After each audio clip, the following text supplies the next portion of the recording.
રાજ્યમંત્રી હર્ષ સંઘવીએ સ્પષ્ટ શબ્દોમાં સૂચન કર્યું છે અને આ એક્શન લેવા માટે પોલીસ બેડાને કહી દીધું છે અને આજની રાત આખી રાત જે છે સુરતમાં પોલીસ કોમ્બિંગ ચાલશે આની સાથે મહત્વપૂર્ણ સમાચાર જે મળી રહ્યા છે ગૃહ રાજ્યમંત્રી હર્ષભાઈ સંઘવીએ ખાસ સૂચના છે તે આપી દીધી છે સુરતની આ ઘટનાને લઈને જે પથ્થરમારો થયો છે હર્ષભાઈ સંઘવીએ પોલીસ કમિશનરને કડક સૂચના આપી છે અનુપમસિંહ ગેહલોત અને તમામ આરોપીઓને આજે રાત્રે જ ઝડપી પાડવા માટે ખાસ આદેશ આપવામાં આવ્યા છે તેના કારણે જ ખુદ પોલીસ કમિશનર પણ મેદાનમાં છે શાંતિ દોહડનારા તત્વોને ઝડપીને જેલ ભેગા કરવા માટે આદેશ આપી દેવામાં આવ્યો છે ઝીરો ટોલરન્સની નીતિ અપનાવવા અધિકારીઓને સૂચના આપી છે આ રીતના મામલામાં રાત્રિ દરમિયાન જ કોમ્બિંગ કરીને આ તમામ ચમરબંધીઓને પકડી પાડવા માટે ખાસ સૂચના આપી દેવામાં આવી છે ગૃહ રાજ્યમંત્રી હર્ષભાઈ સંઘવીએ અગાઉ પણ જણાવ્યું છે કે આ રીતના જ્યારે તહેવારો ઉજવવામાં આવતા હોય ત્યારે ઝીરો ટોલરન્સ નીતિ છે તે રાખવાની છે અને આવા કેટલાક તત્વોના કારણે જે ગુજરાતની શાંતિ હોય છે તે ડહોળાતી હોય છે અને હિન્દુ મુસલમાન ઝઘડા થતા હોય છે તો ન થાય તે માટે ખાસ સૂચના આપવી છે તેને લઈને તેને અનુસરીને જ પોલીસ કમિશનર અનુપમસિંહ ગેહલોત પણ પોતાની ટીમ સાથે ખૂબ જ મોટા કાફલા સાથે મેદાનમાં ઉતર્યા છે તો લઘુમતી સમાજ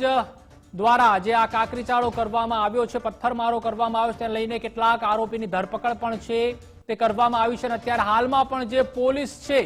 પોલીસ પણ મેદાને ઉતરી આવી છે અને જે પણ કેટલાક તત્વો છે અસામાજિક તત્વો તેઓને પકડવા માટે ચક્રો છે તે ગતિમાન કર્યા છે જે વિડીયો છે તે પણ સામે આવ્યો હતો અને તેમાં કેટલાક લોકો દ્વારા પથ્થરમારો છે તે કરવામાં આવ્યો છે અને સંવેદનશીલ વિસ્તારમાં અત્યારે પોલીસ દ્વારા પણ જે કોમ્બિંગ છે તે હાથ ધરવામાં આવ્યું છે તમામ લોકોને શાંતિની અપીલ પણ એક તરફ જે સ્થાનિકો છે ખાસ કરીને સુરત પોલીસ છે પોલીસ કમિશનર દ્વારા કરવામાં આવી છે કે બિલકુલ આમાં શાંતિ ગુજરાતની ન ડહોળાય તે રીતની તમામ લોકો પ્રાર્થના કરી રહ્યા છે ગુજરાત ફર્સ્ટ પણ અપીલ કરી રહ્યું છે શાંતિની કારણ કે કેટલાક તત્વો આમાં જે વિકૃત આનંદ લેતા હોય છે પરંતુ જે વ્યક્તિઓ નાત જાતમાં નથી માનતા જાતિમાં નથી માનતા અને સર્વધર્મ સંભાવની ભાવના રાખતા હોય છે સૌથી મોટો ધર્મ માનવતાનો ધર્મ હોય છે તે જાણતા હોય છે તે લોકોને પણ ખાસ અમે અપીલ કરી રહ્યા છીએ શાંતિની અમિત રાજપૂત આપણી સાથે સતત જોડાયેલા છે અમિત હાલ શું સ્થિતિ છે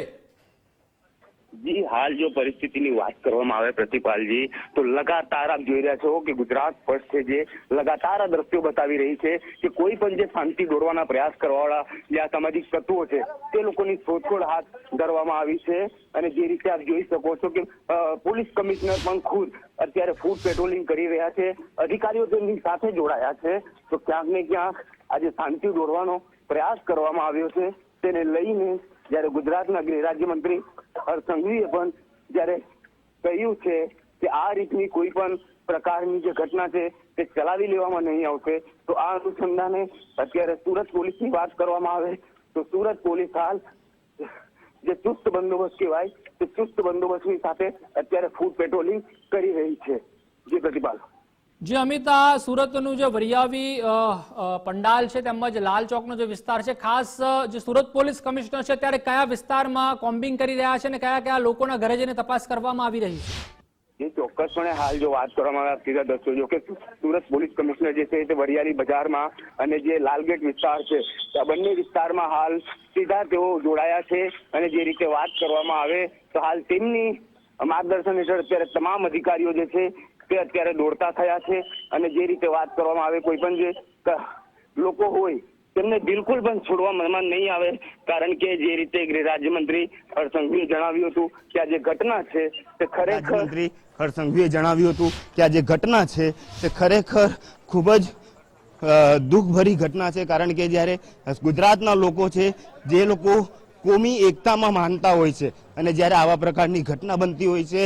તો ક્યાંક ને ક્યાંક જે કોમી એકતા છે તે દોડવાનો પ્રયાસ આ લોકો દ્વારા કરવામાં આવતો હોય છે ત્યારે એક બે જણાના કારણે આખું જે કોમી એકતા હેરાન ના થાય તેમાં કોઈ દોડવાનો પ્રયાસ ના કરવામાં આવે તે તમામ વસ્તુને લઈને અત્યારે હાલ સુરત પોલીસ જે છે તે તમામ પ્રયાસો હાલ હાથ ધર જી અમિત ચોક્કસથી આપ